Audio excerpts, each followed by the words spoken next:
জয় বাপ্পা কি এই digital Monk part 1-এ বাকি মাত্র 46 ডেজ আমাদের বডি, মাইন্ড এবং লাইফকে কন্ট্রোল করার জন্য।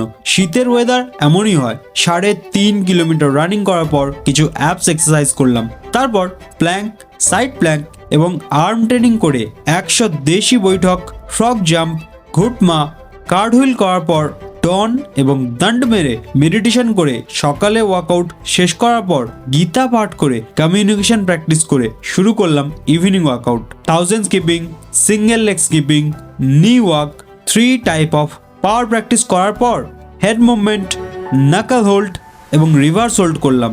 তারপর high knees, alternative elbow, position hold, 2 type of stability practice করে বক্সিং এবং হ্যান্ড ড্রিলস মেরে মেডিটেশনের মাধ্যমে ইভিনিং ওয়ার্কআউট শেষ করলাম। আজ আমরা গীতা থেকে শিখলাম, কেউ যদি ভগবত গীতার উপদেশ বাণীকে সবান্তকরণে গ্রহণ করেন তবে তিনি তার জীবনকে সর্বাঙ্গ সুন্দর করে তুলতে পারেন এবং জীবনের সমস্ত সমস্যার স্থায়ী সমাধান করতে পারেন। এটি সমগ্র গীতার মূল কথা।